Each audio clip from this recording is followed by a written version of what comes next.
Welcome back to Warzones, an Outpost podcast with myself, James Glancy, and Tom Tugendhat. And today we're joined by Michael Murphy, also a journalist and correspondent at Outpost. This is a bit of a special because over the weekend, the sectarian troubles in Northern Ireland reared their head when a young aspiring female barrister was caught on the way from Dublin to Londonderry and stopped in Carrickmacross with what looks like a car bomb, a device made of Semtex with detonators and a timing device. And the timing device suggested that it was set to go off a day before the visit of Princess Anne, which would have been a huge political event had there been assassination or a bomb the day before British royalty touched down in Northern Ireland. Michael, we'll start with you and what you know about this. I know obviously your family is from Ireland and you report from there very often, but it just feels slightly old school to be hearing about Semtex and car bombs in 2026. It does, James. What's particularly unusual about this story is that the access to those kinds of materials really would have had to come from somebody quite senior in the either continuity IRA or in some kind of dissident Republican faction who was either able to source it on the market or able to access it in a hideout. Some of my sources that I was speaking to suspect that this is a leftover of the supply from Muammar Gaddafi in the 80s. Whether that's the case, we don't know, but it certainly needed some higher up participation. But the suspect who was arrested in the car that was transporting the bomb is a 25-year-old law student, as you say, which, when I've been doing the rounds, making calls to people in Northern Ireland, everybody was quite surprised because this isn't the typical profile of a continuity IRA paramilitary. So that pairing of obviously some senior involvement and then this young girl who we should say it's recently been unearthed that she has attended and spoken at 1916 Rising, 1916 commemoration events, particularly in 2024. So it seems to be the case that we're seeing in this case at least, a merging of young, potentially sort of upwardly mobile people with an older cohort, like you say, an old school, an old guard, who have access to these sorts of materials.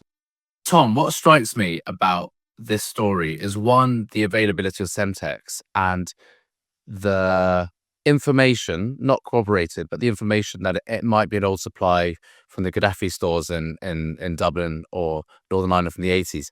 Storage of that sort of stuff is notoriously difficult. It declines every few years, let alone 40 years later. So I just wonder whether it is a store of explosives from that period, which would one indicate they've got the ability to still store it, and they have kept some of their better equipment available in the event of them wanting to reform. That's the PIRA themselves.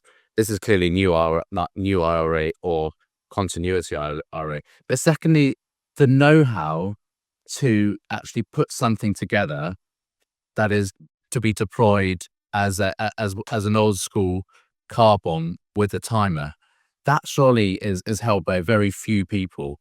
And then thirdly, the fact that this young woman's been radicalized enough, she's 25, 26 years old, she's within this IRA network, but of course she's picked up by the police, which suggests that they still have the ability to run informants and identify the people that might be the bomb makers. There's three components here that are both concerning, but at the same time reassuring that the state is still able to monitor these people.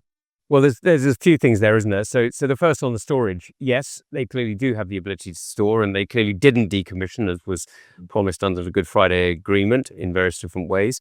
That's hardly surprising. After all, Gerry Adams came out with that appalling line a few years ago when somebody was asking about the IRA, and he said, well, they haven't gone away, and that connection between the old IRA and the new IRA, or continuity IRA, or whatever they're calling themselves today, is a direct thread that hasn't been broken. Secondly, this may not have been stored very well. It may have degraded, which may mean, of course, that it either doesn't explode or it goes off unexpectedly, because degraded ammunition or degraded explosives can be very unstable. And so it's entirely possible that these people are as cavalier with the lives of their own supporters as they are with the lives of every other citizen. We certainly know they have been in the past. The second thing is the politics. Well, look, we've known for a long time that dissident Irish Republicans have been a threat. And Michael, you've written about this, and you'll remember the story. I'm going to get it wrong, but was it 2 or 3 years ago when a senior member of the PSNI was attacked? And he was attacked because he had been on the trail of some of the crossover between the terrorists and the gangs, because, of course, the way that the IRA or continuity IRA or the Sinn Féin connected terrorist groups make their money is by gangs. It's drugs and prostitution, it's protection racketeering, it's all the usual sort of thing that criminal enterprises do. They just put a sort of political veneer on top of it. The third thing that is really worrying is here is a young woman who should have had every reason to expect that she had a good life ahead of her. She was a law student. She certainly won't be that again. And she's done many things that would lead you to believe that she had an expectation ahead. And instead, she seems to, obviously, there's a trial to come and let's not prejudice it, but she seems to have thrown everything away in order to glorify terrorism. And we've seen people from various different backgrounds doing this, either going to go and fight with Daesh or now going to go and, join continuity IRA. This glorification of terrorism by young people is something that we've seen, sadly, far too often. We've seen it in Ireland now, connected to music, connected to other groups as well. So it's really concerning. Michael, where did you travel to Ireland a lot? You've been reporting from there over the last few years. Do you see a younger group of people that look back or read about or hear about the Troubles with a degree of romanticism and somehow still harbor a real deep hatred towards Britain, towards the monarchy, towards the English? Yes, I do. During the Troubles, the loyalist or unionist faction always had difficulty with their propaganda. They just didn't have the songs, the poetry, the films, the same sort of romance, if you could call it that hung around the movement. And I think that the sort of fashion that has crept in is of glorifying Republican violence is really just a sort of redux of that shallow romanticism. You alluded to, Tom, bands like Kneecap, which I had quite a telling interaction in a pub in Belfast a few months ago with a young Protestant man who took great umbrage that I had, said I wasn't a fan of Kneecap's music. And so this is not just something that it plays out across the usual sectarian lines. I think for a lot of young Protestants in Belfast as well, or in Northern Ireland more broadly, they see the sort of the frisson that you get from listening to and enjoying music like that, with men running around in in balaclavas, what Liam Gallagher once described as a bunch of squares in knitted face thongs, memorably, and I think they're very drawn into that, and there's always a trouble with trying to compete for the sort of attention and sympathies of the youth when you don't have something that's fast-paced and exciting and quite easy, quite sort of binary in its understanding of things. And I think that is certainly taking hold. Whether that's had any influence in this case, I think, remains to be seen. So I think it was last summer or last spring, I was in Belfast and I was filming a short report about the ECHR and the Good Friday Agreement, because of course there's there's a lot of talk of British politics about leaving the ECHR, but of course the Good Friday Agreement it is centered around, or very much, the ECHR is very important to that agreement. And if we were to leave, it would leave Northern Ireland in a difficult position. I happened to be filming there with the past Home Secretary, Suella Braverman, and we had a guide who first of all said, well, I can't take Suella in around Belfast. That would cause me a lot of trouble. He was a Catholic taxi driver. So I said, I will take her to certain locations like the Falls Road, which is a place where tourists go now. But I had suggested a few murals that we wanted to film at, not just the Bobby Sands one, everyone films there, but actually in West Belfast. And I was told in no uncertain terms, do not go in there as an Englishman, a former soldier, and with the former Home Secretary. But anybody that is not recognised will get stopped. And if you get shut into one of those estates, you will have a lot of trouble. And that sort of brings me to the question, Tom. Some of these places are still no-go zones, certainly for security services or police service in Northern Ireland. But how much, when you were security secretary, how much did Northern Ireland troubles, either in Northern Ireland or any threat over here in mainland Britain, come over your desk?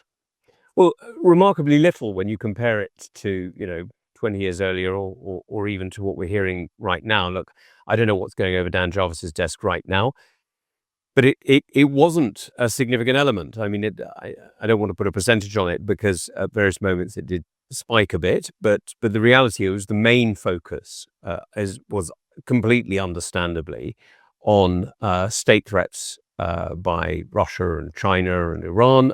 There was a fair amount of Islamist threats, and there was a fair amount of sort of pseudo-fascist, whatever you want to call it, right-wing, type threat, and a little bit of incel as well. And it came below that. So it's deeply concerning that little, that little incident that we've just seen now seems to point to something coming back. Now that is concerning.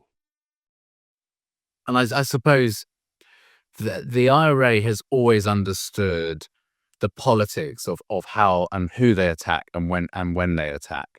And I just wonder to what extent the timing, the so-called timer, due to go off a day before a royal visit from probably one of the most prominent royals, probably one of the royals with the I'd say a reputation that's far more like her father, the Duke of Edinburgh. To the bomb going off a day before she visits would have been a major political event. Yeah, I mean, there's no question about that, and the political message it would send would be huge. I mean, you must have covered sort of incidents like that, Michael, where there's been threats and warnings and so on. How does it go down in the politics locally, even without a member of the royal family? Yeah, I mean, just on that, one of the sources I spoke to said, the idea that this would have happened in ignorance of Princess Anne's visit, or that it would be a coincidence that bomb would have arrived. And we've got to bear in mind that this is one of the largest quantities of Semtex that we've recovered in recent years. So this is not a sort of small amount that you would typically find once every couple of years. It is very, very remote indeed. So it's hard to, and also the IRA do have a track record of coinciding these things, of course. The most famous example would be Mountbatten's murder.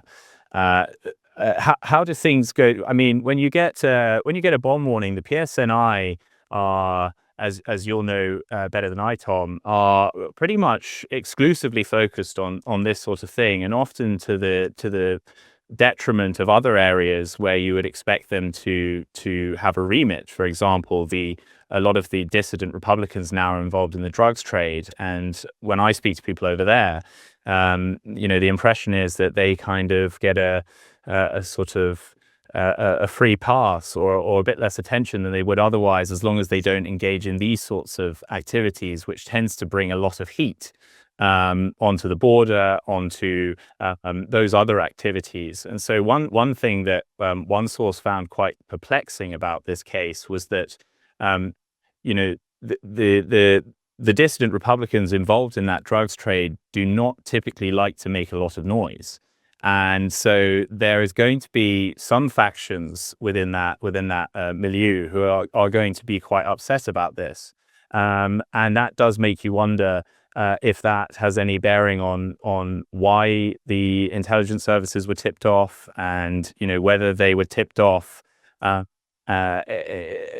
intercept it while it was still in the south, so as not to bring any more attention into the north.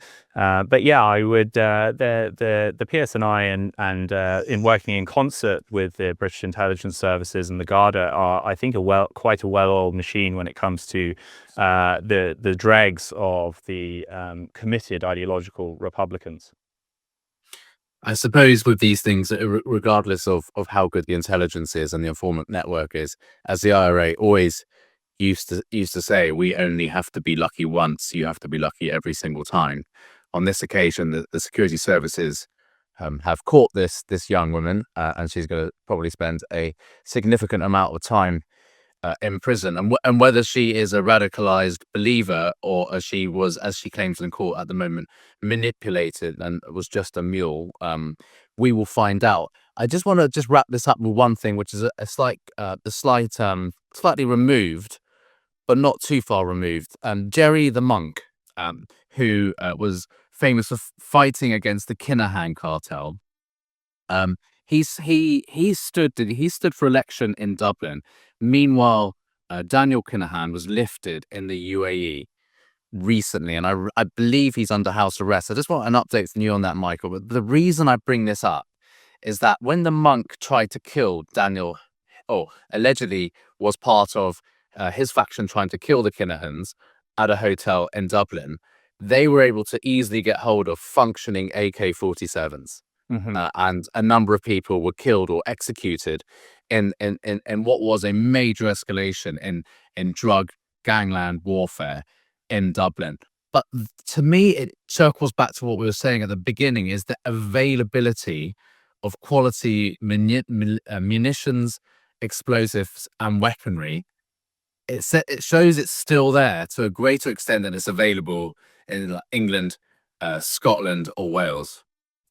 Well, James, there's an interesting part of that story. So there was a Sinn Féin councillor who turned sort of state's witness against the monk in order to get a deal for himself. And he had recorded a long journey from Dublin, another journey from Dublin up to the north, allegedly to meet some continuity IRA or new IRA types in order to procure the guns for that raid that you spoke about. Now, the monk, being the seasoned and colourful, we might say, alleged criminal that he is, did not give the game away over several hours in the car with that councillor, and he was ultimately completely acquitted of his role in that whole episode. So it did seem like that those those old IRA types were working with some of those gangs at that time, providing them access with caches of weapons and other sorts of things. Yeah, well, it suggests that if things were to flare up, there's still the knowledge, the expertise, and the hidden armories, which is always, is going to be a problem so long as the expertise is married with radicalized young people that still have an axe to grind, combined with the criminal underworld like the Kinahan cartel that is immensely well resourced and has those international connections to traffic stuff around the world. Look, this has been a fascinating small episode, and we'll follow this story. I don't, Tom, think it's going to be something that rears its head. I think this is more of an isolated incident, as we said, every 2 to 4 years. There's something we'll monitor and come back to if and when we get a result of this trial. Thank you very much for joining us on Warzones. Please follow Tom Tugendhat on Dispatches. Please follow Michael Murphy on his social media, particularly his X and Substack account, and please subscribe to us at Outpost. There's a few episodes coming out this week, and Tom and I will be following up on this phase of the Iran-USA war, which could be into ceasefire 4 or 5. I'm not exactly sure where we are. The interesting development that we want to discuss is that the USA appears to be running out of missiles and interceptors, which is forcing what seems to be a strange ceasefire now less than 100 days before the midterm elections. So thank you for joining us.